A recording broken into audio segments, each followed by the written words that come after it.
daawwattoota keenya nageenyi keenya bakka jirtanitti isin dhaqqabu jennaa kun qophii seenaati. Qophiin seenaa keenya har'aa kan isin biraan ga'uuf jirru dhimma qeerroo fi qarree yookaan immoo dargaggoon Oromoo qabsoo siyaasaa, diinagdee akkasumas immoo teekinooloojii keessatti gahee maal bahataa tureera akkasumas maal bahachaa ture. Ammoo qeerroo fi qarreen Oromoo qabsoo bilisummaa Oromoo keessatti shoora inni taphataa turee fi dhimma qeerroo bilisummaa Oromoo irratti maaltu ta'aa ture, maaltus adeemaa jiraa fi haala yeroo irrattis biyya kana keessatti maaltu adeemaa jira, rakkoowwan biyya kana keessa jiraataniif furmaan immoo maal kan jedhu dargaggoota lama of cinaatti qabadheen isiniif dhiyaadheera. Dargaggoonni yookaan qeerroowwan kun lameen ammoo asirraan kan na cinaa jiru Moo'ibul Misgaanuu, asiin ammoo dargaggoo Girmaa Nagaasaati. Egaa haga xumuraa sagantaa keenyaatti nu waliin turaan affeerraa kooti. Qophicha qopheessuun kan isin biraan ga'uuf jiru immoo Ambaayiloonichoo akkasumas gama ogummaa kaameeraa immoo Abtaamoo Barraati. Walitti deebina.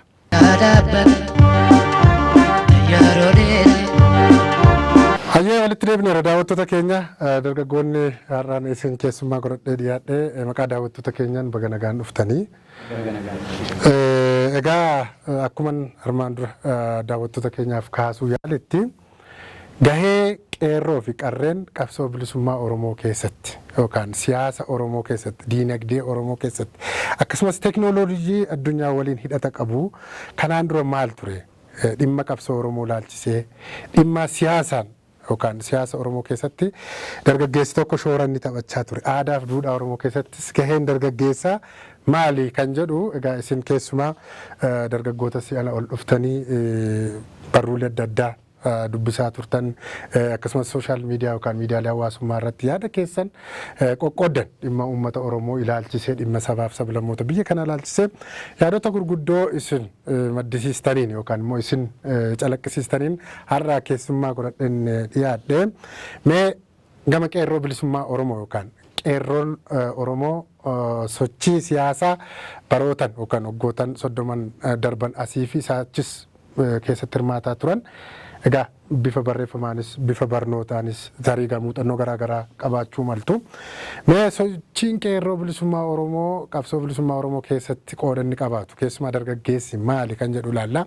Mee qeerroo fi yookaan qeerroo bilisummaa Oromoo fi qabsoon Oromoo hariiroo yookaan hidhata isaan qaban maali kan jedhu irraa kaanu. Mee gama siyaasaatiin haa kaanu. Moo'ibul numaayyuu ati yeroo baay'ee dhimma qeerroo kanarratti barreeffamoota gaggabaaboo ta'an barreeffamoota ajaa'ibsiisoo ta'an miidiyaalee hawaasaatti fayyadamtu irratti yeroo dhoofdu ni argina. Mee qeerroo bilisummaa Oromoo fi qabsoon bilisummaa Oromoo akkamiin walitti hidhata? Maal tures kan jedhu naa ka'a. Hundee dursa sagantaa kana naa kennuu keessanii fi ONN guddaa galatoomaa isiniin jechuun barbaada. Itti aansee dhimma qeerroo fi qarree yeroo kaasnu akkatu jette qabsoon bilisummaa Oromoo keessumaa qeerroodhaan addatti kan ilaalamu miti. Kun immoo poolitikaa Oromootiif qofa odoo hin taane addunyaadhuma kanarratti humni dargaggeessaa waan hundaaf barbaachisaa fi murteessaadha jechuudha. Dargaggeessi humnas beekumsas iddoon inni itti ga'umsa waan tokko raawwachuu yookiin waan yaade milkeessuu qabu jechuudha. Kanaaf qeerroo fi qarree yogguu jennu dargaggeessa jechuudha. Garuu dargaggeessa caalaatti maaliif jechuun qeerroo fi qarree jedhan nama harkisu kan jedhu hiikoo isaaniirraa haa ilaallu akka aadaatti jechuudha. Qeerroo yookiin qarree jechuun dargaggeessa. Dargaggeessa jechuun fakkeenyaaf reef gahaa fuudhaaf kan adeemu, itti gaafatamummaaf kan adeemu, kan bilchinatti adeemu jechuudha. Garuu sadarkaa yennaa bilchaate yookiin itti gaafatamummaa fudhachuu kan gahe sun qeerroo jennaan jechuudha. Qarree jechuun iseenis akkuma kana soolana sookkee ta'uu dandeesse. Reefgeessu ta'uu dandeesse. Sadarkaa sana keessa darbitee garuu bilchina itti gaafatamummaa fudhachuu irra yennaa geesse qarree jedhamti. Akka aadaa Oromootti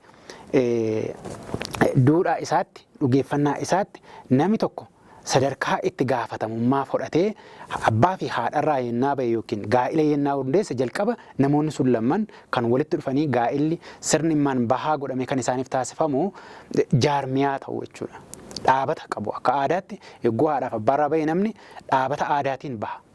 Dhaabanni sun maani abbaa fi haadha isaatiin qixxaatee jaarmiyaa yookiin immoo ijaaramsuun kan haadha manaa fi abbaa manaa haa ta'u garuu qeerroo fi qarree irraati sadarkaa ce'umsaa tokko taasisuu isaaniiti. Sun immoo isaan dursatti garuu maaltu jira gaa'ela sana geggeessuu isaaniitiin dura hawaasa isaanii keessatti yookiin amma simple society kan jennu anthropologistoonni warreen qorattoonni waa'ee hawaasaa hawaasa tokko hojii wal fakkaataa hojjeta yoo ta'e hawaasa simple society yookiin immoo hawaasa salphaa akka jechuuti. Yaanni isaa hiikoo kana sirrii ta'uu dhiisuu mala garuu yaanni isaa kan inni of keessaa qabu itti gaafatamummaa fudhachuu danda'u jechuudha. Qeerroodha yoo jennu yookiin qarree ennaa jennu dargaggeessa ta'uu qofa miti. Dargaggeessi umuriin isaa gaa'elaaf hin geenye fakkeenyaaf heera biyya kanaa yoo fudhatte shamarran tokko waggaa 16 yookiin 17tti heerumuu hin danda'anii jedha. Umuriin isaanii hin geenye jechuudha. Dhiirri tokkos utuu hin bilchaatin yookiin immoo ga'umsa gaa'ela simachuu utuu hin danda'in qeerroo gaa'elaaf hin geenye jechuudha. Garuu maalidha dargaggeessa mooti. Kanaafiyyuu umuriin dargaggeessi itti sadarkaa poolitikaatiinis hawaasummaa fi diinagdee keessatti waan tokko raawwachuu fi itti gaafatamummaa dirqamas fudhachuu dandeessuun qeerroo fi qarree jennaan jechuudha. Qeerroo fi qarreen kun immoo poolitikaa kan uummata Oromoos ta'e Itoophiyaa keessa jiru sabaaf sablammootaa kana jijjiiruuf itti gaafatamummaa fudhate jechuudha. Kun qabsoo adda bilisummaa Oromoo keessatti hundeeffamarraa qabee namoota dargaggoota ta'an yookiin qeerroo kana jechuudha. Kanneen subboo ta'an yookiinis umuriin isaanii sadarkaa qeerroo sana keessa jiru yookiin warra bilchaate itti gaafatamummaa fudhachuu kan danda'e dirqama ofii bahachuu warra danda'an jechuudha. Isaan kanatu poolitikaa uummata kanaa tarkaanfachiisuudhaaf ijaarame. Kanaafiyyuu qabsoon bilisummaa uummata Oromoo qeerroo yookiin immoo hawaasa dargaggeessa ta'ee fi ga'umsa qabu kanarraa adda bahee ilaalamuu hin danda'u jechuudha. Akkas taanaan bifa jaarmiyaatiin ititee aadaa fi duudhaatiin alayyuu bifa siyaasaatiinis warreen itti of kennanii warreen itti gaafatamummaa fudhatanii akka dhaabaatti bifa jaarmiyaatiin kan hundaa'e kan adda walirraa hin baanedha akkasitti ilaalamuu qabaadha jettati. Girmaatoo asirratti maal qeerroof qarree eeguu jennu aadaa fi duudhaatiinis wal qabsiisuu dandeessa. Gama siyaasaatiinis wal qabsiiste akkamiin ibsite? Ayyee guddaa galatoomii jaalli kiyya kaasee jira. Ani waanuma gabaabduutti daballee bira darbuu dandeenya. Waa lamatu jira. Qeerroo bilisummaa Oromoo fi qeerroo gaafa jennu garaagartii ni qabaata. Qeerroo gaafa jennu akkuma jaalli kiyya kaasee nama hin fuune akka duudhaa sirna gadaa Oromootti nama hin fuune kan maatirraa hin baane kan bultiin ijaarranne jechuudha. Dubaras yoo taate immoo qarree jedhamti kan bultiin ijaaramne kan hin eerimne jechuudha. Hin eerimne jechuudha already maatii jala warra jiranidha. Garuu humna ho'aadha gara maatii dhaabbachuutti warra deemaa jiranidha jechuudha. Egaa salphumatti qeerroo gaafa jennu humna ho'aadha. Reefa of ijaaraa jira. Aadaa fi duudhaa maatirraa isaa ta'u hawaasa naannoo isaarraa ka barachaa jiru ka guddachaa jiru. Akkuma maatii isaa sana immoo boru mana ijaarratee bultii dhaabbatee maatirraa gara ollaarraa gara biyyaatti kan of ijaaruuf kan biyyas ijaaruuf deemu jechuudha jechuudha. Garuu qeerroo bilisummaa Oromoo gaafa jennu kan mooraa qabsoo bilisummaa Oromoo keessatti hammatamudha. Malee qeerroo miti jechuudha. Moggaasatu qeerroo jennaan malee garuu mooraa qabsoo bilisummaa Oromoo keessatti kan abaawoon labse keessatti gaafa dhuftu qeerroo bilisummaa Oromoo jennaan jechuudha. Maa inni garaagarummaan isaa kan jedhu ilaaluu dandeenya. Garaagarummaan isaa kan qeerroo isuma jalqaba kan kaasne sanadha jechuudha. Atis gaafa dhalchitee mucaan kee hagam fuudhinitti qeerroo ittaan. Garuu amma dhimma siyaasaa, dhimma hawaasummaa, dhimma biyya kanaa, poolitikaa biyya kanaa isaa ta'u kan addunyaa keessa seenee akka abaawoon itti teechise sana keessa seenee hin qabsoofnetti qeerroon jettuun gaafa keessa seenu garuu qeerroo bilisummaa Oromoo jechuudha. Kan jechuun maal jechuudha? Qeerroo ijaarrame kan humnaan of ijaare, kan siyaasaan ijaarame, kan waa hundaan hidhannoo siyaasaa kan sammuu kan qabu suni qabsichaaf amma gaanuti qeerroon bilisummaa Oromoo Oromiyaadhaaf qabsoofna miti. Walabummaa bilisummaa birmadummaa Oromiyaatiif kan qabsootti jiru jechuudha. Gahee isaa sana achi keessatti mooricha keessa seenee bahachuudhaaf namni achi keessatti raangoodhaa jiru sun yookiin immoo dirqama isaa bahachaa jiru suni qeerroo bilisummaa Oromoo jedhama. Inni sun dirqama qaba akkaataa itti hojii sana hojjetu yookiin immoo dirqama isaa sana itti bahatu ni qabaata jechuudha. So inni sun qeerroo bilisummaa Oromoo jennaan malee qeerroon jennuun. Kanaaf amma ani qeerroo miti jechuudha. Atis qeerroo miti, jaalli kiyyaallee qeerroo miti. qeerroo bilisummaa Oromooti.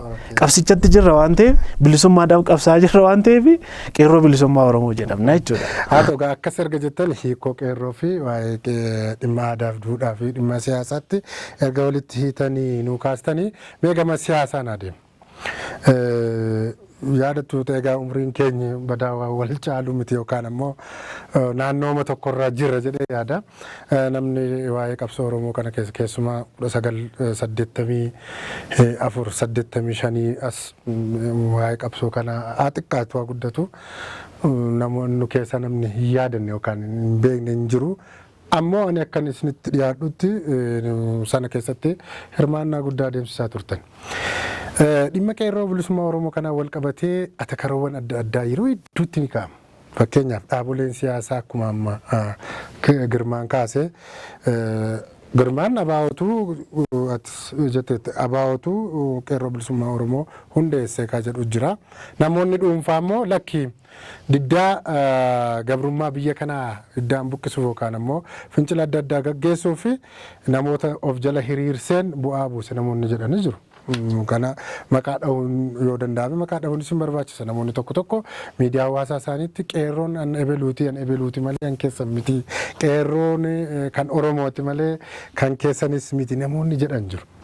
Mee qabsoo uummanni Oromoo fi ilmaan Oromoo biyya abbaasaa keessatti gaggeessaa ture keessatti amma akka nama tokkotti yookaan akka qeerroo tokkotti akka nama qeerroo qabsoo keessatti hirmaate tokkotti sosochiin qeerroo bilisummaa Oromoo baroota waggoota 20 as adeemsisaa turee fi isaatti asittuu bu'aa inni buusaa akkasumas faayidaa inni argamsiise maali jettee yaaduu dandeessa.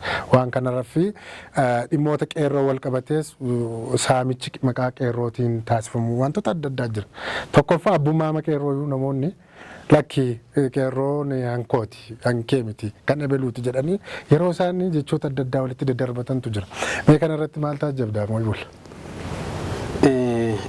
Galatoomi kanarratti wanti hundumtuyyuu ifas ture namoonni haqa fudhachuu dhiisuun dhimma isaaniiti. Garuu yeroon haqa nama fudhachiisas yeroon haqas nama dhabsiisuu danda'a.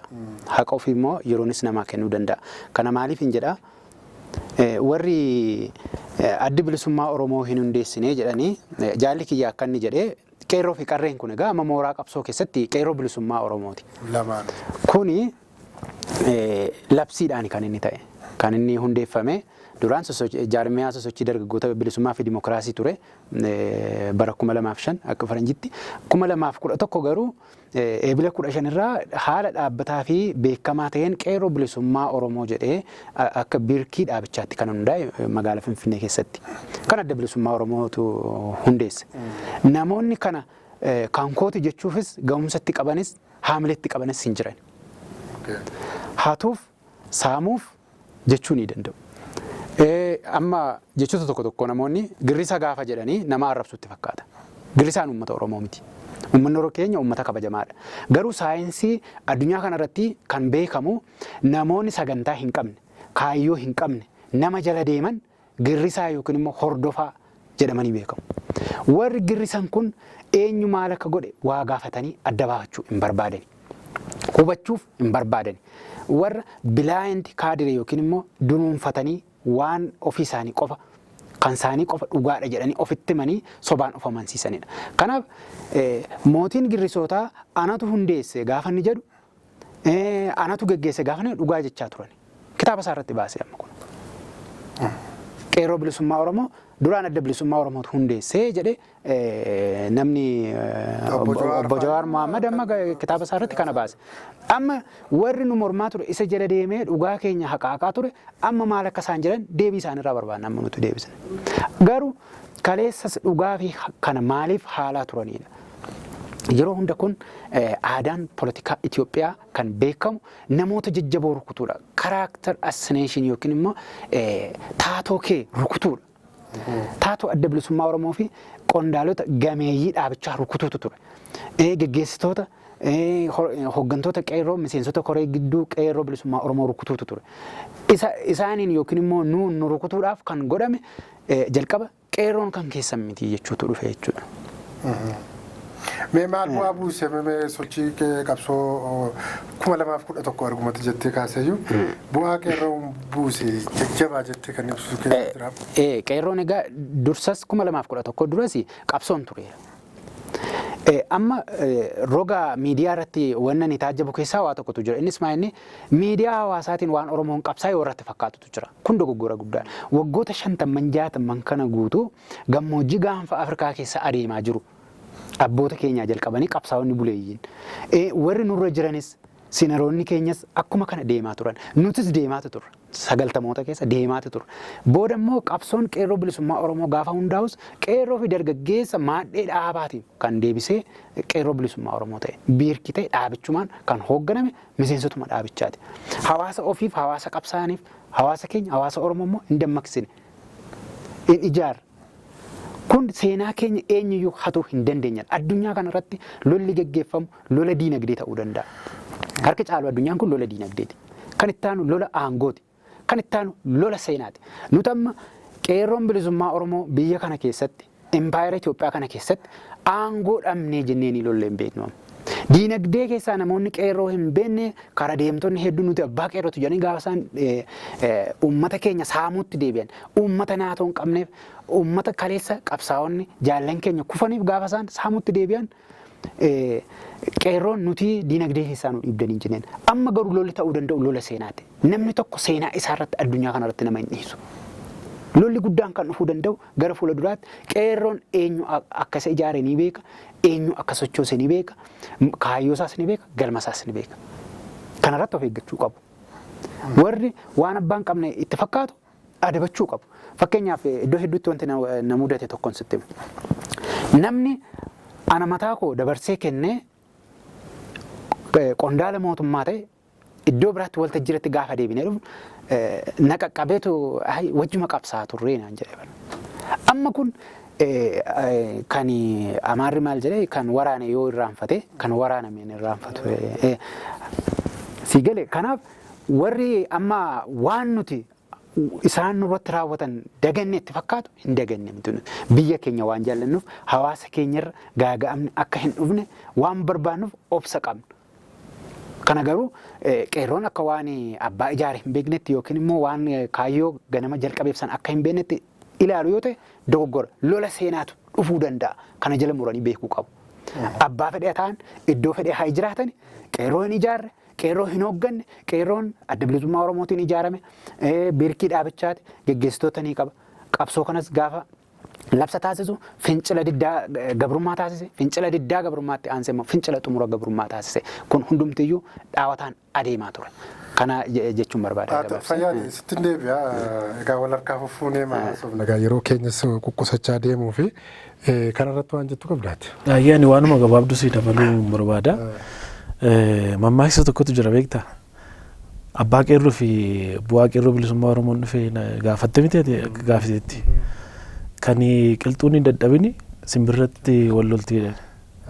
Agartee qilxichuyyuu hin dadhabne bar simbirri irratti wal geechee wacceeti qilxuu sana jeeqxe. Qilxichuyyuu akkas nagootan jedhee ni manne jechuudha. Qeerroon bilisummaa Oromoo kan adda bilisummaa Oromooti.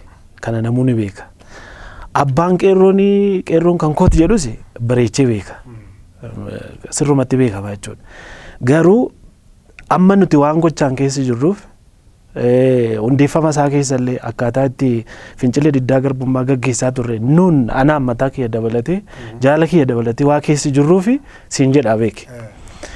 Addi bilisummaa Oromoo yeroo Eertiraa jirutti akkaataa qabsoon gara Oromiyaatti galtu akkatti Finfinnee galtu erga tarsimoo qopheessee booda qeerroon bilisummaa Oromoo dhufe. Kana jechuun addi bilisummaa Oromoo qabsoon inni gaggeessaa ture qabsoo hidhannooti. Kana namoonni beekaa jechuudha. Garuu tarsimoo garaagaraatti dhimma bahaa ture. Tarsimoo san keessaa inni guddaan jaarmiyaa qeerroo bilisummaa Oromoo amma hundeeffamedha. Tarsimoon duraan iyyuu ture immoo kan waraana bilisummaa Oromooti. Walii gallamiti kana lamaantu ture jechuudha. Qeerroo bilisummaa Oromoo waraana bilisummaa Oromooti jechuudha. Waraanni bilisummaa Oromoo bosonaa lola. Qeerroon bilisummaa Oromoo immoo dirree lola kan magaalaati jechuudha. Amma gara fincila diddaa garbummaatti gaafa dhuftu jaalli keessi kaaseera. qeerroon bilisummaa Oromoo gaafa hundeeffamu 2005 walitti dhufeetiin organized godhamee bifa qindaa'aa ta'een akka itti qabsoon gaggeeffamuu danda'u ijaarsaaf akka tolutti yuunivarsiitii keessatti haayiskuuliiwwan keessatti manneen hojii mootummaa keessatti iddoo hundumatti akkaataa warraaqan sun warraaqsitti uumuu danda'u leenjiin erga kenname booda organized godhamee 2005 akka lakkoofsa warra Awurooppaatti lafa taa'ee jechuudha. Eenyutu kana qopheesse? Adda bilisummaa Oromoo qopheesse. Namoonni qopheessin. Qaamni biraa qopheesse hin jiru jechuudha. San booda fincilli diddaa garbummaa 9 labsame jechuudha. Fincilli diddaa garbummaa sun eenyuudhaan labsame? ABO'dhaan labsame.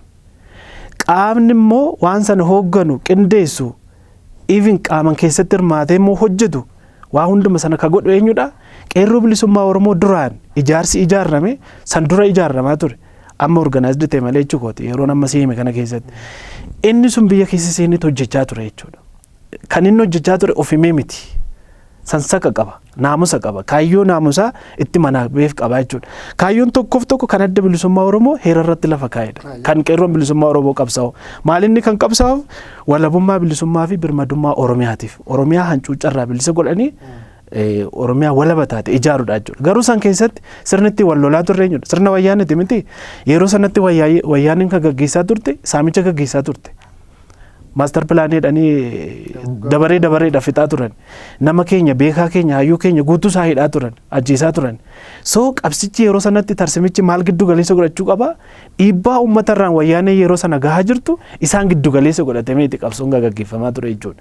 So deemee warri amma nuti abbaadatti jedhu 2012 akkuma inni jedhe ebila keessa kan qeerroon bilisummaa Oromoo sansakaan akkaataa itti naamusa horatee qabsaa'uun hundeeffamee as bahi sana gara fincila xumura garbummaatti ka jennee finne 2014 2015 haga dhaqee 2018tti fincila gaggeeffamaa ture sanatti abbaa ta'uudhaaf kan socho'aa turantu jiran.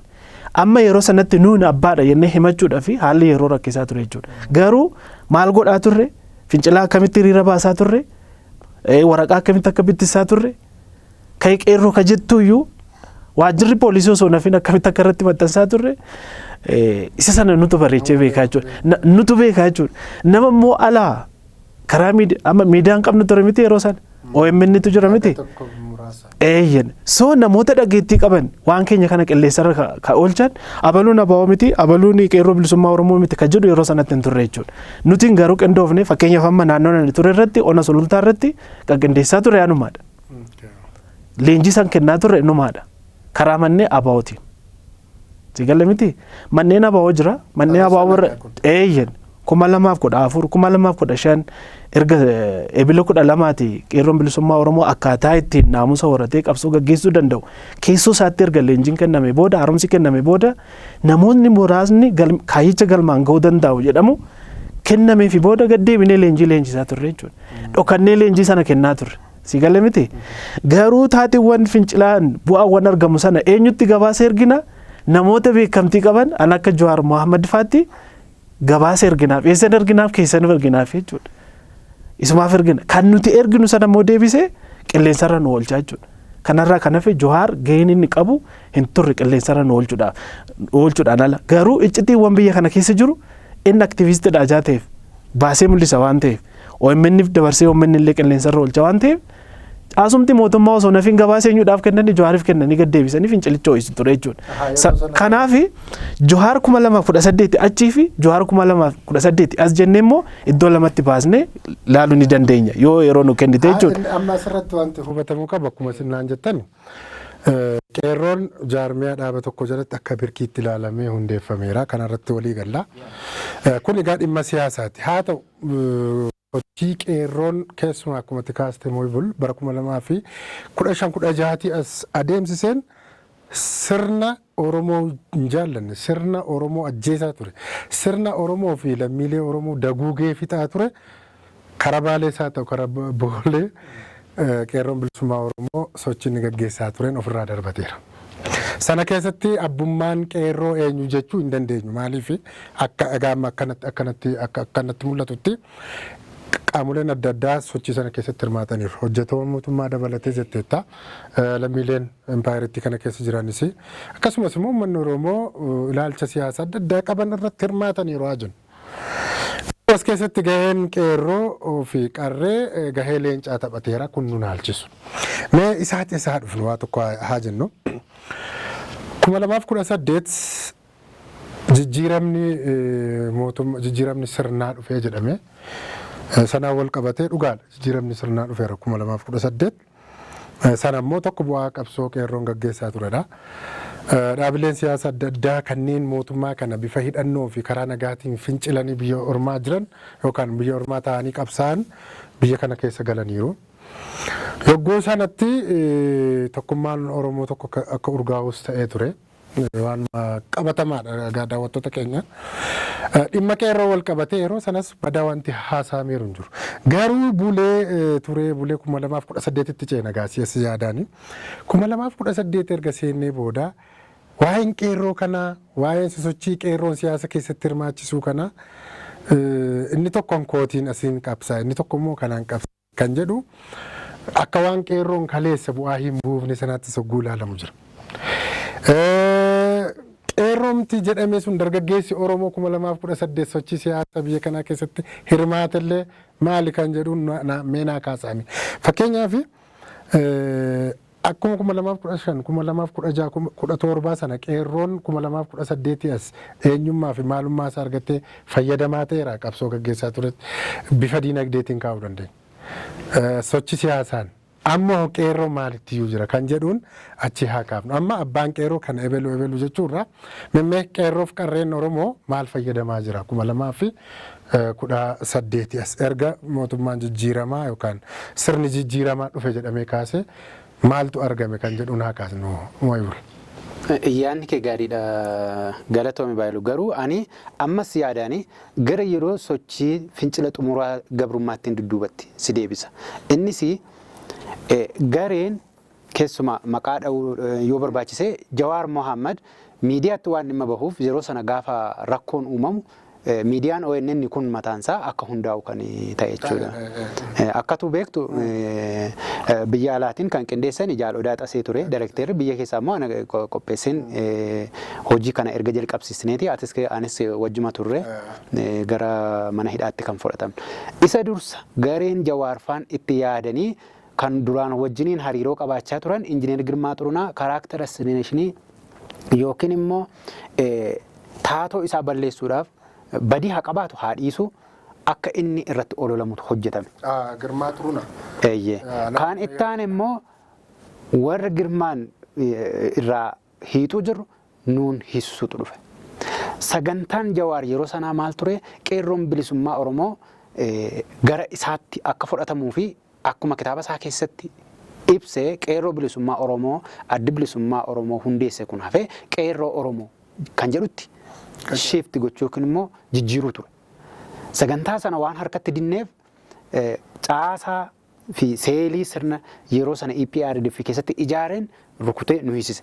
Erga nuti hidhamneeti jijjiiramni gaafa sochiin kun kan paartiidhaan gaggeeffamaa ture sa'aatiin itti cimee uummata Oromoo hunda ofitti hammate public resistance diddaa uummataa iddoon itti ta'e kanarratti maal godhee Jawaar yeroo gara mootummaan OPDO qofaatti akka aangoo dhuunfatu yaada dhiyeesse. Tokko uummata Oromoo dogoggoratti kan galche gareen paartii hedduun addi bilisummaa Oromoo jira, KFO'n jira, OPDO'nis ni jira. Hundumtiyyuu waliin rakkoo kana furuun kan isaan irra ture paartiin tokko qofti akka aangoo argatu Jawaar haala mijeesse. Sana keessatti immoo akka nuti qindeessitoonnii fi gaggeessitoonni akkasumas warri abbaa qabsoo kanaa ta'e kun bu'uuressitoonni akka yaada isaanii hin ibsamne karaarraa akka goran yookiin mana hidhaa akka turru ta'e. Fakkeenyaaf dabballee adda bilisummaa Oromoo yookiin waraanni bilisummaa Oromoo marsaa afuriin dura mana hidhaarraa hiikame tokkoyyuu hin turre. Erga wanti hundi raawwateeti mana hidhaati kan nuti 2018 baane. Kana jechuun Jawaar kan itti aansu maal godhee erga qabsoo kana OPDO'tti kenne ammas adda bilisummaa Oromoo dursanii bakka qabachuu kan jedhuun dafanii boorsaa isaanii kutatanii guurratanii biyyatti dhufanii. Ofii isaaniifis wabii baggaa haa utuu hin qabaatin. Yeroo booda qaama sadaffaa yookiin immoo waliigaltee malee waan galeef Jawaar ofii koo marfame jedhee warri kaan dhugaa ta'uu soba gaanjaa xuuxeeti yookiin immoo waa aarseeti halkanii laftitti naannaheetii jedhu. Garuu dhugaa haa ta'uu soba nan marfamee jedhe dargaggeessa 200tti dhiyaatutu wareegame sababa isaatiif bahee jechuudha. Kun dogoggora gareen Jawaar fedhii fi dantaa dhuunfaa isaaniitiif bololan irraa ammas dhaaba dursinee hijaaggoona kan jedhuun dafanii galan.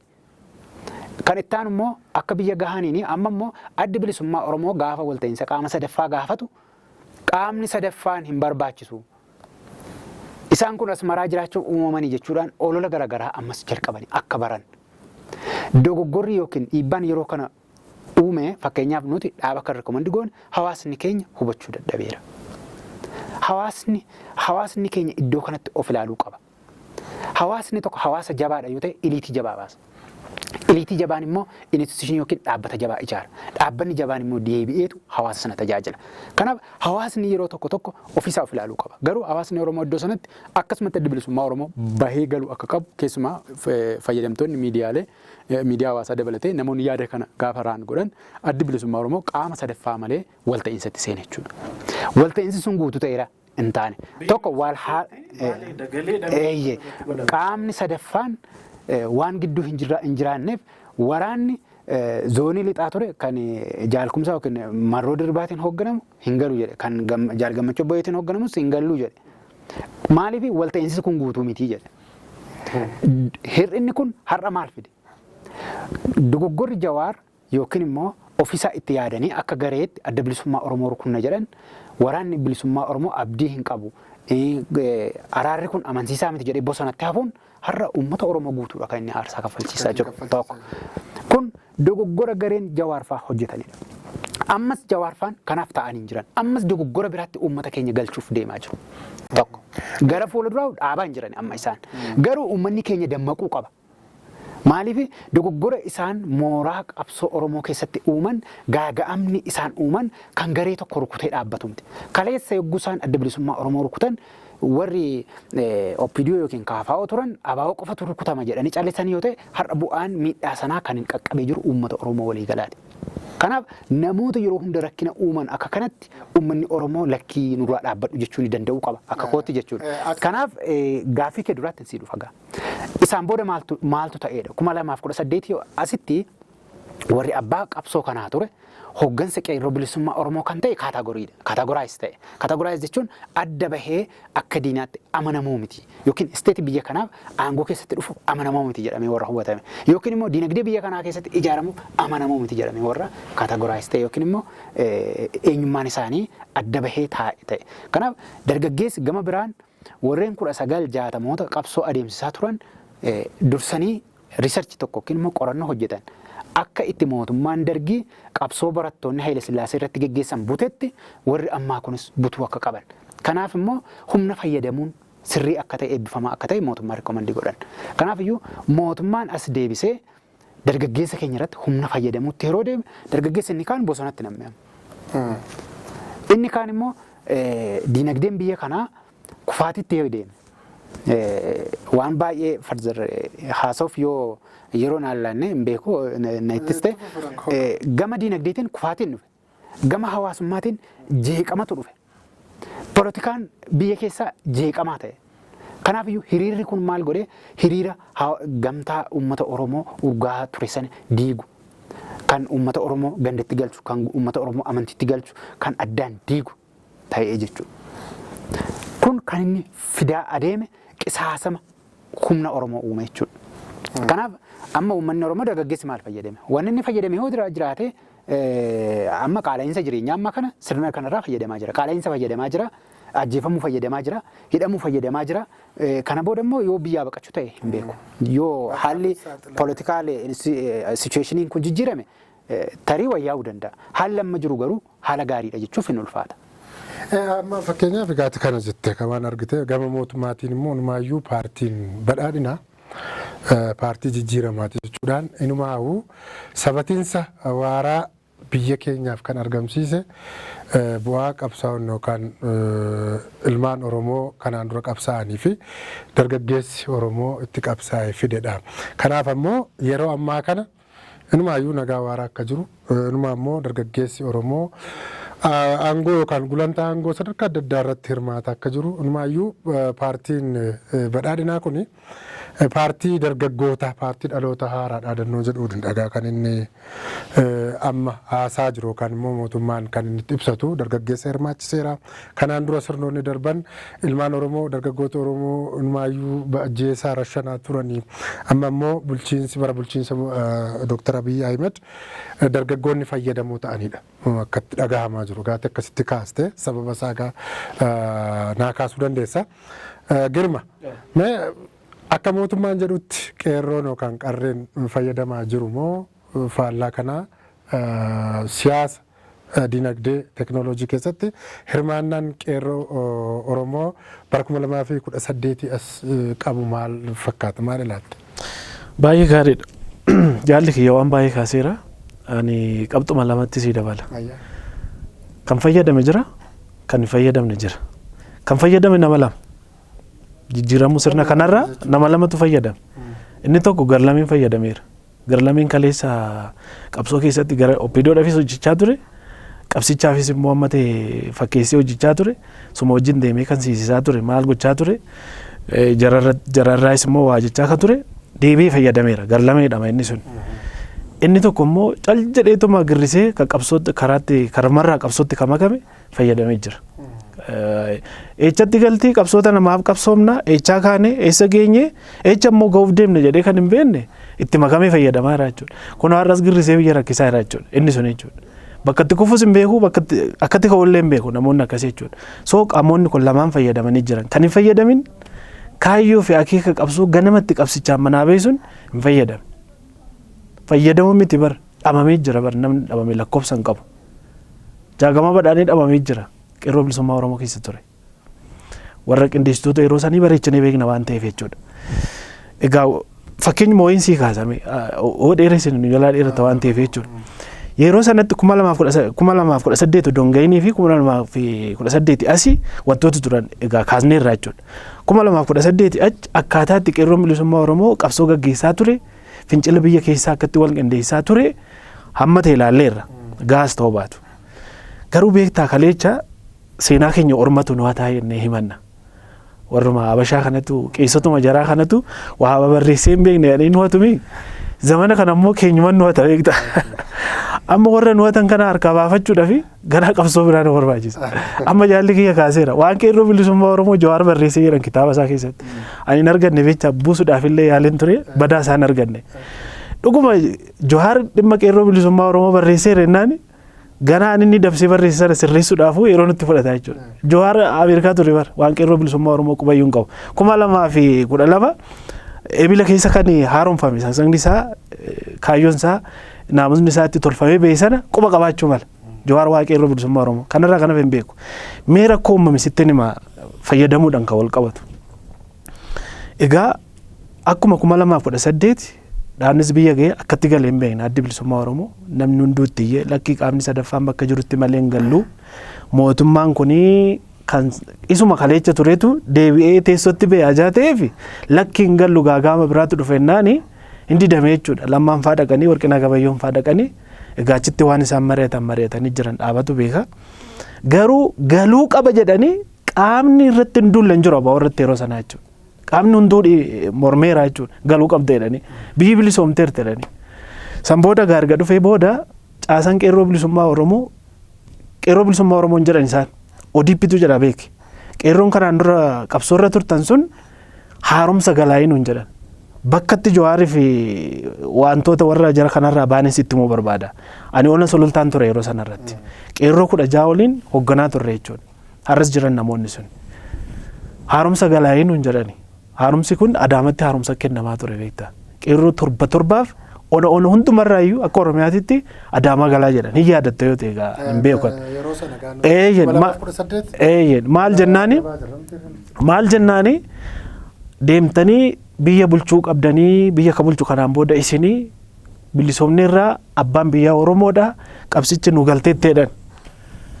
Amma gaa nuti walitti dachaanii mari'anne beektaa amma ijoollee waliin mari'anne sun jiranii tokko bichaa xaleera kun iddoo biraa jiranii walteenyee mari'anne. Mari'anneenaan kaayyoo fi akeeknitti qabsicha gaggeessaa turre silaayi hiree ofii murteeffannaa uummata Oromoo mirkaneessuudha. Bilisummaa dhugaa fiduudha. Mootummaa uummataan uummanni dhaabbatu argamsiisudha. Filannoo kamtu gaggeeffameet mootummaan kun dhaabbateeti eenyu wajjiniin biyya bulchinaadhaaf haaromsa deemaa ka jedhu gama dhiyeeffanne jechuudha. Achi booda kan waliigalle maalinni mannee dhaabaa wajjinis kan mari'annee irratti waliigalle haaga hireen ofii murteeffannaa uummata Oromoo mirkanaa'ee uummanni filannoo bilisaaf dimokiraataa ta'e qophaa'ee fi mootummaa mataa isaa dhaabbannetti haaromsi nuti deemnee karaa OPDOtti fudhannu hin jiru. OPDO jechuun adda waa'ee kaleessaa miti jedhe. Lammaafaadha kan hoogganu yeroo sanatti. Lammaan adda OPDO mitiire? ODP dha mitiire? Maqaa jijjiiranii bara OPDO ODP godhani. Oromoo Democratic maaloo jedhan miti. Isuma jijjiiran. Hin gallu jennee dinne kaa bakka itti faayidaa fi amma jettu kanan sii fidaafani. San booda nuti hin deemnu jennee dinne. Jawaariif hin barreesse. Anuma barreesse fi beeke ol quba qabna yeroo sanatti waan ta'eef jechuudha. Barreessinee fennaani dhaqaa jedhan. Dhaqaa nuun jedhe beekta. Dhaqaati fudhadhaati mootummaa kana gargaarritiin gara filannootti waliin itti baanaa jedhee nu deebisee jechuudha. Yeroo sanatti OMN damee sanaa fi deeggarsa kan walitti qabaa ture anaadha. Wana sulultaa irratti jechuudha. San booda maal ta'e akkana nuun jedhe Jawaarii jedheetiin immoo ijoollee jaallan keessan itti hime. Innis ODP ta'uu isaati dhiisii jedhan. Itti bullee laallaa jedhan dubbii kana. San booda warra bakka kan keenya nama biraa ergan. Nuti immoo eessatti hafne achumatti hafne. San booda maaltu nu eeggate odoon bubbuleen hidhaatti naqamne. Maal jennaa warra haaromsa fudhachuu didanidhaan. Achi booda Bishoollaa nu geessan Awaash Bishoollaa beekta miti. Achi nu geessanii sirnuma kana nu geesse beekika. Madammari achitti leenjitan maal jennaan haaromsa warra fudhachuu dideedha isin rakkoo qabdanii amma waraana kanas galchuudhaaf yeroo sana hojii garaagaraa godhaa turanii ilaalcha shanee qabdanii nuun jedhan. Achumaa kaate dubbii. Egaa maaltu immoo itti goree fayyadame? Ona kiyya irratti sii kaasa iddoo biraatu beekaa miire kan kanaan dura nuti qabsicha keessattuu iyyuu hin beekne kan nu isisaa turan eeruu ka kennaa turan suuraa keenya kaasanii warra tikaa kanaaf warra maaloo kanaaf kennanii kan nu isisaa turan angootti dhufuu isaanii dhageenya. Ji'a sadi booda jechuudha. Angootti dhufuu isaanii agarra. Kannumaayyuu waan qabsoo kanarraayyuu dhimma hin qabne garamitti akka deemamuyyuu kan hin beekne kana fidanii aangoo irratti yaasan jechuudha. So eenyutu fayyadameera jechuudha. Amma golee Oromiyaa hundumaa onni sulultaa erga akkas taate sulultaa irratti Caancoo irratti erga isa ramadanii Amboo irratti Naqamtee irratti Dambidooloo irratti Shaashamannee irratti an akkamiitutu ramadame kan jedhu laaluu dandeechaa jechuudha. Achi booda wal gaafachuutti kaane Amboodha wal quba qabna waan ta'eef warquu fayyeeraa kan jedhamutu jira beekta mannee dhaabati warra qabsoo gaggeessaa turanidha naannoo sanarra qindeessan maaltu jira jennaan jaallan keenya hundi isaanii hidhamaniiranidhaan haaromsa kan fudhate hin jiru jennaan eessatti haaromnaa tokkuma ta'e dhaabbannoon keenya Shaashamannee kanarraas qindeessaa kan turan nama injifannoo jedhamu Muhammad kan jedhamu ture isaanis gaafannaan sanuma kan isaan jedhan jechuudha. So eenyu kutu aangoo irratti yaa'e kana taa ture dabdu kan seenaa duudhaa Oromoo illee quba hin qabnetu aangoo irratti yaa'e jechuudha. San booda qeerroon bilisummaa Oromoo jedhamu kun mana hidhaatti gala. Kanaaf hin fayyadamne. An fayyadame hin jiru kan fayyadame gama siyaasaa keessa garlamee fi ansiin jedhu kana dabar kan fayyadame. Garlamumaa fi asumaaf achi warra jallatu kanaa fi warra akkasumaan niti jechuudha. Amma waa tokko sii kaasa moo'i bule yeroo baay'ee fuula miidiyaa hawaasaa kennan hordofa. Dhugaadha namoonni jedhee yaada koomentii illee sii godhaniiru jedhee yaada. 2000 baay'ee yaadne daawwattoota keenya moo'i bulfaana kan wal beeknu har'a miti hoggootan waa lakkoofsiseera. Moo'i bul waan itti fakkaate dubbachuurraa duubatti akka hin deebine bira nan beeka jechuudha asumaani. Fuula miidiyaa hawaasaa kee irratti yeroo ati nama qeeqxutu baay'ate yeroo baay'ee fakkeenyaaf dhimma siyaasaa waanuma ammaasuuf dhimma diinagdeen dhimma poolitikaa Oromoo wal qabatee dhimma dhaabilee Oromoo kana qeequun beekamta. Maalirraa kaateetu garuu maal jennoon kee waan sirriin godhe jettee yaadda waan dubbattutti gaafatamaa fudhachuu barbaadda. Ela amma asirratti maaltu jira seete baayiluuni wanni fiilingiin namni qabaatu ni jiraata garuu maalirraa ka'eetidha. Amma faayidaa wanti jedhamu kana nuti faayidaaf qabsoofne miti baay'ee dhaggeeffattoonni keenya kan nu hubachuu qaban faayidaaf qabsoofne miti. Faayidaa yoo ta'e diinniyyuu Hewaatii PRDF wanta garaagaraa nu qorachaa ture. Nuti faayidaaf qabsoofne miti. Garuu sirnicharraa hawaasni fayyadameeraadha kanaa soofne. Wanni karaa dogoggoraa hubatamuu hin qabne waa'ee dhuunfaa keenya faayidaa dhuunfaa keenyaa miti. Kanaa soofne. Daawwattoonni keenya akkasitti akka nu hubatan. Asirratti maafin jechuu barbaade qabsoon keenya kan inni dargaggoonni sirna kana irratti qabsaa maaliif hin fayyadamne jennee akka waliigalaatti waa'ee hawaasaa inni haasofnu garuu qabsoo keenyatu butame hijaakti ta'e jechuudha kan irratti waliigaluu qabnu tokko. Higgaa qabsoon kee ati adeemsifte itti dhamaatee bu'aa bahiin tokko faayinaalii yookiin xumurri isaa hin bareenne qabsawaan gaabbuu danda'a. Amma Jawaarri ani hin gaabbine jedhee kitaaba barreessuu ilaalte. Amma qabsoo warra Faransaay French Revolution kan jedhamu addunyaa kanarratti baay'ee beekama. Muuxannoo qabsoo addunyaa fi waa'ee sirna dimokiraasii fi jiruuf jireenya hawaasaa jijjiiruu keessatti beezii yookiin bu'uura hawaasaatii fi addunyaa ilma namaatiif jedhameetu hubatama hayyoota hedduudhaan. Hayyoota poolitikaa hedduun jechuudha. French Revolution akka muuxannootti. Dhimma French Revolution akka muuxannoo addaatti kan barreessan obbo Leencoo Lataan The Horn of Africa as Common Homeland keessatti eeranii jiru. Wanna baay'ee hayyoonni irraa dubbatanidha. Achi keessatti uummanni maal argatee uummanni maal dhabee kan jedhu hin gaddee jira. Eenyu hayyoon Edmund Burken qabsoo kana uummata kana geggeessisne maal arganne kan jedhu hin gaabbe. Kanaaf qabsaan ni gaabba. Gaabbii keessa immoo fiilingii gaariinis badaanis jiraachuu danda'a. Tokko kan biraan haala yerooti. Haalli yeroo amma akkamtan sitti himaa gara duudhaa Oromootti si geessa. Naannoon itti dhaladhee guddadhee waamaatti geelloo sirbina. Geelloon qarree bareedduutu jira. Qarree kanatti deemtee sirbuu fi hin dhaabbattii isee bareedduu tokko gaafa argite kaadhimaa iseetu jira taanaan inni kaadhima akka namni biraan ittiin sirbina eega waan ta'eef isheenis inni akka hin sirbina eegdi. Akka aadichaatti isheen gurbicha rukutuu dandeessi. Kaadhimatti naqate taanaan ulee cabsattee amma fedhe mataa isaa bira qaqqabsuu dandeessu. Tuunni durba biraatti geelloo sirbuu arginaan. Inni garuu baqata malee waa jechuu hin danda'u. Warra isaatu kiisiidhaan adabama waan ta'eef. Kanaaf intalli sun maal gooti? Inni dhaabatti inni isheen rukutu dhiira isheetti sirbee garuu hin rukuta. Waa tokkotu jira asirratti. Aadaa sirba geelloo sana keessatti yeroo sirbitu ati nama lama yookiin sadii nama xiqqoo taate garee warra baay'ee gidduu dhaxxata. Warra baay'ee sana keessa fa'aa dhiirri hoo jiraate hin sodaattu. Yeroo baay'ee dhiirri yookiin goonni dhiiraaf bakka qabaata. Sii galee aadaadha waan ta'eef si balleessuuf fedhan qabaatu. Maanni inni kaadhima isaatti yoo sirbite kaadhimarra isaarraa si dhowwuu malee kaayyoon isaa lubbuu kee balleessuu miti. Lolatu jalqaba si arge. Situ geelloo dhaqee intala qabeetti sirbaa jira si arge. Isa booda si rukuta.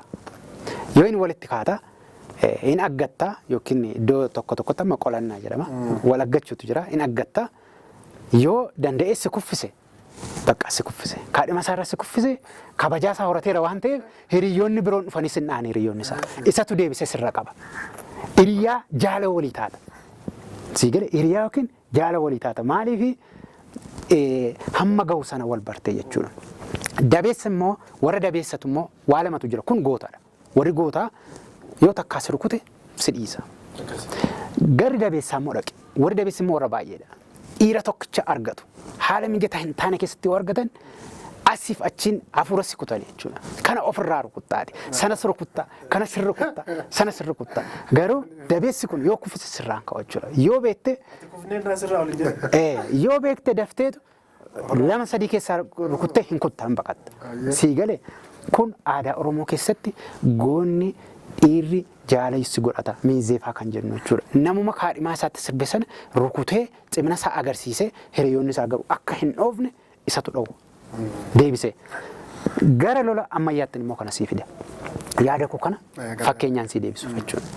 Lola ammayyaa keessatti paaraamilitarii yookiin waraana biyyootaatu wal lolas haa ta'u yookiin riphee lolaa fi mootummaa haa ta'u.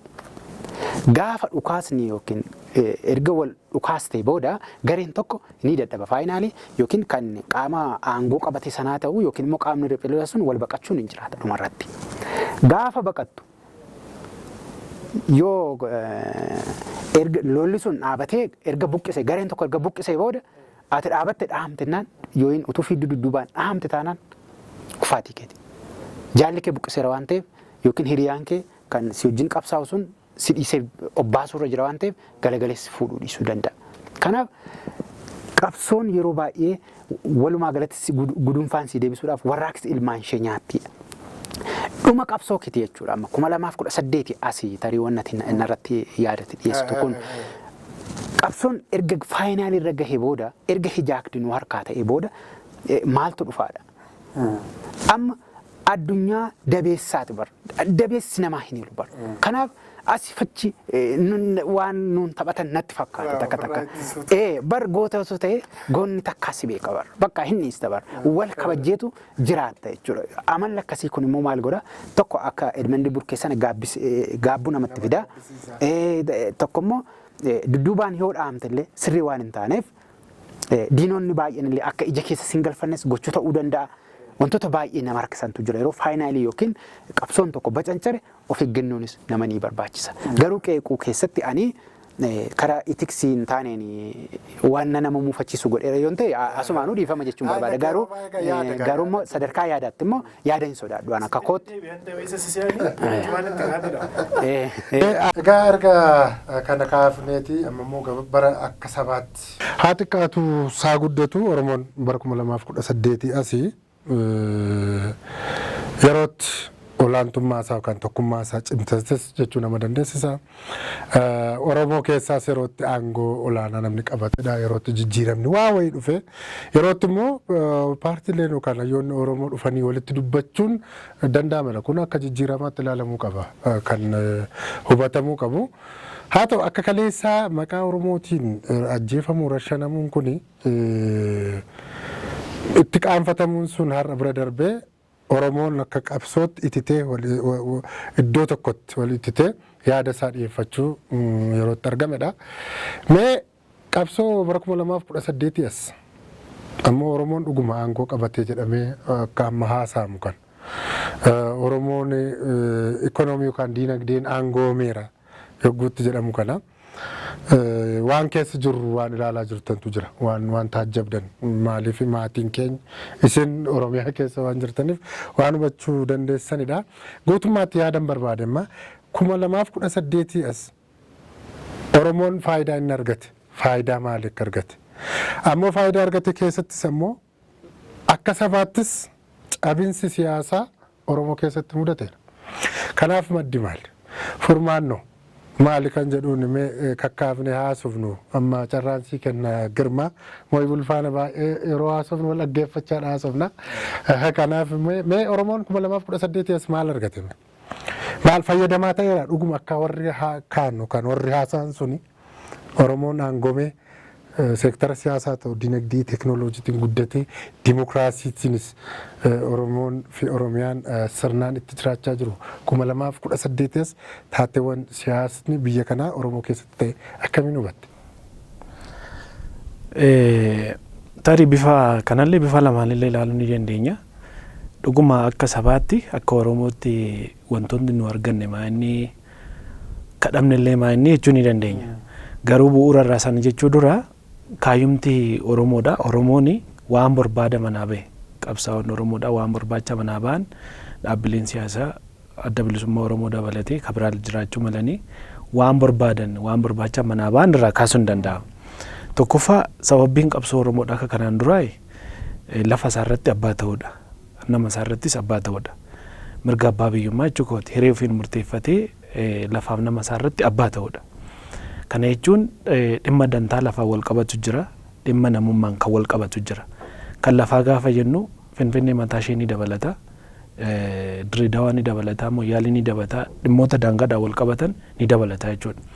Isa qofa miti lafuma isaarratti iyyuu akka barbaadetti seeratti baafatee itti tumatee lafa isaarratti lafa isaa bulchuu irratti oomishachuu irratti wal horuu irratti bobbaasuu kanaan kan wal qabatu dhiibbaa tokko malee mirga ka dimokiraasiis kan namummaas fayyadamee dhimma itti bahudha. Duuchumatti hireen ofii murteeffannaa uummata Oromoo mirkanaa'udha jechuudha. Gaafa gara namummaattis gaafa dhumnu dhimma akka sabaatti hiree tokkicha waliin qabu dhimma afaan Oromoo ni jira. Dhimmoonni aadaadhaa fi duudhaa isaanii kan wal qabatan ni jira. Isaan kuni akka isaaf ta'utti akka waliin qabatee dhalatetti because afaan namoonni nu kennee miti eenyummaa namoonni nu kennee miti hiree waaqan nu kenneedha waan ta'eef isa kanarratti abbaa ta'anii jirra ka jedhu waan ilaalamuu qabudha jechuudha. So angilii kanaa yoo ilaalte argachuurra argannee kan nutti mul'ate kadhamne guddaatu jira jechuudha. Garuu waan afaanii wal qabannu kan argaa jirru dhimmi sabboonummaadhaan wal qabatu hamma ta'e daddaraaree jira. gabaan bilisummaadhaa ani Oromoodhaa ani maaloodhaan kuni dabalee jira.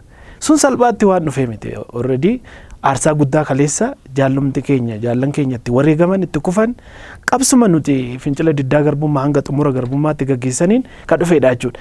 Waan sana jabeessuudhaan alala hireen amma sirni amma keessa jirru kuni waan san jabeessuudhaan alala laaffisuu waan hin dandeenyeef dirqama sabicha ofitti qabachuuf hamma ta'e qaamota garaagaraa ofitti qabachuu fi dirqama aadaa kana guddisuun afaanicha kana ol kaasuun mul'atee jira jechuudha. Dhimma sabboonummaa irratti dabaleera malee hin hir'anne jechuudha. Gama abbaa biyyummaatiin wal qabatu eessatti abbaa biyyummaa taane inumaayyuu dhabaarra malee asiin bar darraan gara kaaba shaggar yoo fudhatte darraan cabeera bar asiin gara asumaan gara baha gara dabra biraanitti baatu kanaani aanaa qimbibiitirraa gandoonni 4 fudhatameera naannoo amaaraa jala galeera dhiheenyaa beeka kanan siin jedhu asiin gara Wallagga bahaatiin gaafa fudhatte hangar guutarraan gara siin gara gamsaatiin burree daamutitti kaba'uuni caccabee jira bar kamirratti abbaa lafaa ta'an dhimmi Finfinnee deebi'ee jira mirga abbaa biyyummaadha ka Finfinnee sun deebi'eera dhimma afaanii deebi'eera hin deebine jechuudha. Wantoonni ijaarsa wal qabatu ka bilisiginnaa namatti magaala Finfinnee keessatti nutti agarsiisaa jiru kun dhugaadha hojii misoomaati. Koriidariiwwan amma hojjetamaa jiru hojii misoomaati. Ka boruutti gaariis haa ta'u yaraa ta'u dhaloota boruutti darba. Fudhatanii deeman jarri kun illee deeman. Gamoowwan amma ijaaramaa jiru kun maqaa keenyanis haa ta'u maqaa jaraatiinis haa ta'u fudhatanii deeman. Warri TPLF ijaaranii rambooleen kun akka jiruun kan isaaniitti beekta. Magaalota Finfinnee keessa qofa miti magaalonni Oromiyaa keessa jiran gurguddoon gamoon kan Oromooti kan miti bar kan majaraati garuu dhiisanii deemaniiru miti. So amma misoomni magaala Finfinnee irratti ta'u kuni nan deeggaraan hin mormu. Because borus kanuma saba kanaa ta'a. Kanuma lammiilee Oromiyaa keessa jiranii ta'a jechuudha. So karaa kanaan rakkoon hin jiru. Garuu sirriitti ka beekuu qabnu akka bara kanaatti akka bara sirna kanaatitti Oromoon takkaa cabeen hin beeku. Sanuyyuu Oromoodhaan cabe maqaa Oromootiin waan Oromummaa kaasne malee dabalaa dhufe jennee kaasne malee akka sirna kanaatti Oromoon takkaayyuu cabee hin beeku. Takkaayyuu lafa isaa irratti salphatee hin beeku. Kana gaafa jennu karaa baay'eedhaan kaasuun ni danda'ama jechuudha. Har'a magaala keessatti qaala'insa jireenyaatti namni rakkata miti. Baadiyyaa irratti immoo dhimma jiraachuu fi jiraachuu dhabuutiin namni rakkachaa jira jechuudha. Biyya yerootti Oromootu bulchaa jiran jedhanitti dhimmi jiraachuuf jiraachuu dhabu baadiyyaa Oromiyaa hunda keessatti rakkoo hamaadha jechuudha. Gadi baatee galuun hin jiraatu. Boru eenyutu natti dhufee na saama, eenyutu natti dhufee na ajjeesa, eenyutu immoo waan aan jedhaatu namni birrifatee jiraata jechuudha Oromiyaa keessatti. Magaalaa keessatti soo fudhatte immoo qaaleensi jireenyaa nama bakkaan ga'e balaa waraanni gaggeeffamaa jiruuf baajanni biyya kanatti ramadamu guddaansa gara waraanaa deema. Achis dibbee waraanaati. Oromiyaa irratti dibbee waraanaa, kibba irratti dibbee waraanaa. Kan kaaba kan gara kaabatti kanaan duratti TPLF wajjin godhamaa ture namuu quba qaba. Amma kan naannoo Amaaraa keessatti gaggeeffamaa jiru namuu quba qaba. Duuchumatti waliigallu iyyuu akkuma impaayera kanaatti dibbee waraanatu turre eebbamaa jira jechuudha. Kanaaf inni kun deemee rakkoo dimokiraasii geessisaa rakkoo mirga namummaa geessisaa jira. Geessisees jira. Addabaabayitti namni qalameera bara. Yeroo wayyaanedhaa isatti qalame namni keenya addabaabayitti.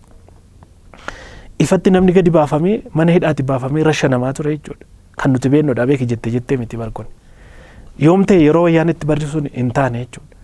Kanaaf amma duuchumatti maal sin jechuu barbaadini akka sirna kanaattis cabnee hin beeknu. Namnis nutti kolfee hin beeku jechuudha.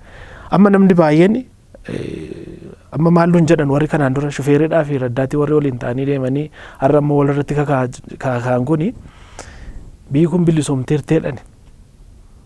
Kanaan booda qaama bilisa nu baasu odoo hin taane ka bilisummaa keenya nu tiksu barbaannaa jedhan girisanii walitti dacha'anii jechuudha.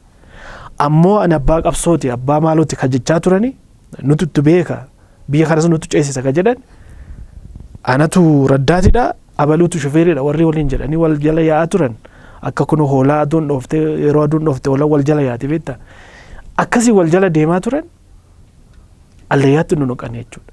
Ammas biyyituun garuu allayyaa deemaa jirti malee amma sirna kana harka jirtutti gara sirnaatti hin deemne. Maaliif yoo jettee rakkoon keenya rakkoo Oromoo aangoorra baasu miti.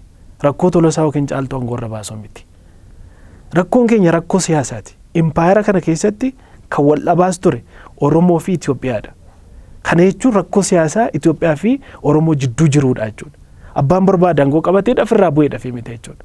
Kabbadaanis aangoorra bahee dhimma Oromootiif dhimma siyaasa rakkoo siyaasaa impaayera kana keessa jiru mirga hiree ofii murteeffannaa sabaaf sablammoota biyya kanaa keessa jiru yoo furate kabbadaas haa ta'u hagoosis haa ta'u yoo aangoorra bee rakkoon qaba jechuudha. Garuu caalaas haa ta'u tolaas haa ta'u rakkoon siyaasa biyya kanaa hagam furraminitti aangoorra jiraateedhaaf jijjiiramni dhufu hin jiru jechuudha. Kanaaf rakkoon keenya rakkoo siyaasati ammallee itti jirra akka bara sirna kanaatitti cabneeyyuu hin beeknu siin jechuu barbaadatan. Faayidaan argames hin jiru. Mooy lolli waggoota shaniis akka malee Oromiyaa keessatti adeemsifamaa jira. Namni guyyaa adii du'a. Ibiddaan gubataa mormirraa citaa.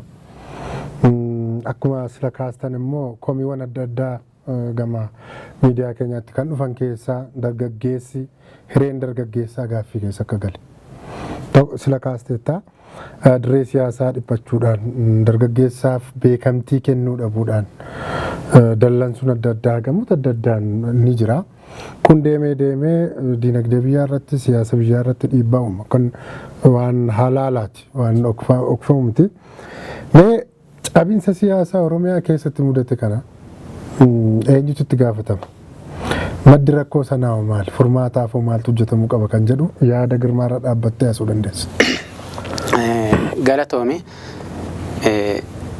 cabinsi poolitikaa yookiin immoo gaaga'amni ammaa kuni sadarkaa paartii osoo hin ta'in kan uummata Oromoo aarsaa kaffalchiisaa jirudha. Darbee uummata Oromoo qofa osoo hin ta'in sabab sablammoonni Oromiyaa keessa jiraatanis akka biyyaatti immoo guulaalle Itoophiyaanis aarsaa kaffalaa jirti. Itoophiyaa qofa osoo hin ta'in riijiniin gaanfa Afrikaa yeroo ammaa rakkoo keessa jira. Kuni sababa maaliitiidha kan nuti wanni kun waan nuti irraa haasaa turre jechuudha. Erga qabsoon qeerroo bilisummaa Oromoo adda bilisummaa Oromoo harkaa butamee booda qaamni qabsoon kun maaliif akka geggeessamuu fi akka itti geggeessamuu hin beeknetu aangootti dhufe. Furtuun nu harka jira. Jarri kun hamma nu wajjin dargaggeessaa fi qeerroo bilisummaa Oromoo wajjin hin hojjennetti furtuu kanas arganii hin beekani. Amma yeroo baay'ee yeroo haasaanii gaanfa Afrikaan tasgabbeessina jedhu Itoophiyaan hin badhaatii maal jedhu sana garuu gochuu hin danda'ani. Kana maaltu isaan hanqiseedha. Kan isaan hanqise tokko akkatti uummanni Oromoo yaadu hin beekani. Uummata Oromoo irraa fagoo jiru. Meentaaliitii uummata Oromoo hin beekani. Geggeessitoonni uummata Oromoo keessaa ba'an. Waan uummanni Oromoo barbaadu hojjechuuf fedhii hin qabani. Uummanni Oromoo eeguu nagaa barbaadu isaan nagaa booressanii bulu. Fedhiin hin jiru. Fedhii rakkoo nageenyaa. Kanaaf immoo maa'inni gam tokkoon lijaayitimasii hin qabani. Fudhatamummaa uummata Oromoo biraa hin qabani. Ni beeku kana. Kana aarii yookiin haaloo irratti ba'u jechuudha. Dhaabni tokko isteetii yookiin biyya tikaa fi waraana ishee dhuunfachuu ni danda'a. Tikaa fi waraana biyya tokko qabattee gaaga'ama yookiin balaa qaqqabsiisuu ni dandeessa. Garuu tikaa fi nageenya yookiin qaamota murteessoo biyyaa aangoo biyyi tokko qabdu qabattee biyya ceesisuudhaaf jalqabatti lijaayitimasii yookiin immoo fudhatamummaan kee barbaachisaadha. Fudhatamummaatti kan aalu immoo power consolidate gochuu yookiin immoo aangoon kee ittituu qaba. Amma tokko fudhatamummaa hin qabani. Inni biraan immoo aangoon isaanii itti taamti. Aangoon isaanii odoo itti ta'eetii haga kana uummata Oromoorra rakkoon hin qaqqabu. Kanaaf immoo fedhii hin qabanidha waan biraa miti.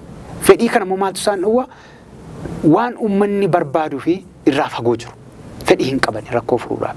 Takka fedhiin maalirraa dhibuu danda'a? Hanqina beekumsaa ta'uu danda'a. Yoo inni immoo of tuulummaa ta'uu danda'a. Fakkeenyaaf Biin Salmaaniin fudhachuu dandeenya. Jalqabumaa gaafa qabsoon kunii nuti warraaqsa adeemsaa turre jijjiiramaa jedhani. Miti amalli jijjiiramaa amala sirna moototaati. Rifoormiin kan moototaati. Warraaqsi kan hawaasaati. Warraaqsi hin barbaachisu rifoormiidha yookiin haaromsaa jedhani. Jijjiiramaa jedhani. Jijjiiramni immoo maanii nugusuma bakka kaasteetu ilma isaati jechuudha. Amma Saudi Arabiyaatti mootii abbaa bakka kaasanii Bin Salmaaniin ilma mootii Saudi Arabiyaa taasisani. Amma uummanni Saudi Arabiyaa gaafa akkatti jiraachaa ture biyyi isaanii stable yookiin tasgabbooftuu turte kana dhabanii isatti gumgumanii haati isaa maal jetteeni yaa ilma koo uummanni rakkachaa jira maaliif waan kana gootaa jettee gaa haadha isaa hidhee abbaan immoo deebi'ee eessa jirti jedhee haadha warraasaa biroo gaafate. Isa booda maal jedhee harmeen kun dhukkubee jennaan inni Ameerikaatti ishee ergaa jedhan. As deebi'ee gaafa inni gaafatu gara warra lixaa deemeen barbaada USA'n deema gaafa abbaan jiru lakki inni garuu haadha isaa mana hidhaa kaa'e. Yeroo hunda warri riiformistoonni yookiin immoo warri akka sirna nugusaatti yaadan of tuulummaa qabu. Waan nuti haasofnu kana hoo dhagaan mataa isaanii irriteetti isaan godha. Gammachuun qaban dhugaadha moo soba jedhanii irraatii yaada fooyyee qabu maaltu waan gaariidha waan jedhan yookiin poozitiif waan jedhan fudhachuuf fedhan qaban. Waan nuti haasofnu miti. Iliitiin yookiin hayyoonni isaan bira jiran yeroo mari'atan galma ta'anii wajjiniin seenanii dhaggeeffatan. Dhumarratti dhaqaniitu gudunfaa yaadaa jedhanii yaada mataa isaanii haasaanii ba'u. Hayyoonni sun mukatti yookiin manatti haasaa turan jechuudha. Kanaaf jarri kun fudhatamummaa hin qabanii aangoon isaanii itti taa'amti. Jalqaba immoo jalqaba fakkeenyaaf aangootti akka dhufan fakkeenyaaf sirni ODP haa ta'u bulchiinsi Dr. Abiy Ahimadiin geggeeffamu aangootti kan dhufe humna Oromoo keessaa baheenii jedhameeti. 2018 akka warraaqsi keenya akka gufateen jijjiiramni isaaniiyyuu akka dhufeen dhukaasni jalqabaa beegiitti gaafa ta'e waraana bilisummaa Oromoo wajjin. Akkas jechuun iddoo balaa guddaadha jechuudha. Hooggansi tokko saba inni isaa keessaa bahe keessatti jalqaba isteebil yookiin immoo tasgabbaa fi fudhatamummaa qabaachuu qaba. Rakkoo sana furuu hin barbaanne. Rakkoon yookiin waraanni bilisummaa Oromoo wajjinii kun odoo itti fufee jiru itti dabaleetu waraanni Tigraay dhalate jechuudha. Waraanni Tigraay booda immoo waraana naannoo Amaaraa kan amma faannoo wajjinis itti dabalame jechuudha. Biyyattii keessa tasgabbii dhabiinsi bal'achaati jira malee xiqqaachaa hin jiru. Sana immoo maaltu fide jalqabuma qe'ee fi mana ofii keessatti of sirreessuu fi abboomuu fi wal abboomuu dadhabuu sanatu kana fide. Wal abboomuu fi abboomuuf immoo ani aangoon qabaasii naaf abboomamii qofa miti.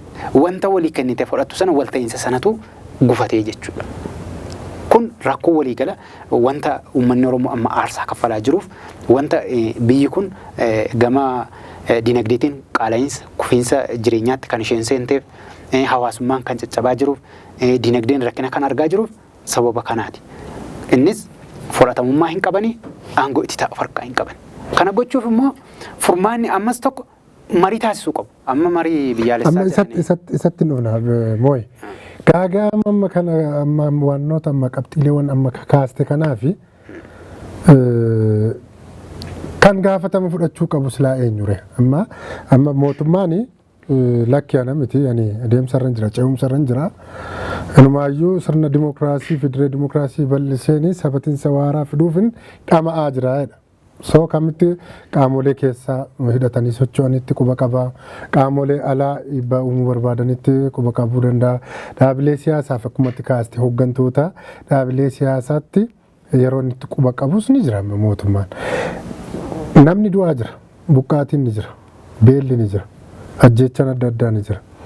Kun dhaabbachuuf dhaabsisuuf eenyutu gaafatamuu qaba? Eenyutu silaatii humnaa fi mirgatti qaba jettee yaaddatte akka dargaggeessa tokkooti. Maan dhaabbanne bakka sanatti maaf dhaabbachuu hin dandeenye? Rakkoo maddi rakkoo sanaas maali? Kan jedhu naakaan. Kana itti gaafatamummaa kan fudhatu mootummaadha. Mootummaadha. Wanni nu jechisiisus mootummaa jechuun siluma kan geggeessa hawaasaa ta'edha.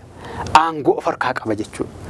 Murtii barbaade mari'atee dabarsuu fi qaamota kamii wajjiniyyuu araara buusuuf nageenya barbaadama argamsiisuudhaaf raawwachuu kan danda'u irreessaa kan qabu mootummaadha. Mootummaa yoo sana hin godhin hafe itti gaafatamummaa fudhata. Fayyaate asirratti girmaatti siyaadatti dabaltutu jira. Kabajamtoota daawwattoota keenyaa qophii seenaa dhimma siyaasa diinagdee Oromoo fi Oromiyaa impaayeritti akkasumas immoo haala poolitikaa gaanfa Afrikaa wal qabatee dargaggoota yookaan qeerroowwan Oromiyaa keessa jiraatan lama waliin dudubbanne kutaa tokkoffaan isaa kana fakkaatu ture.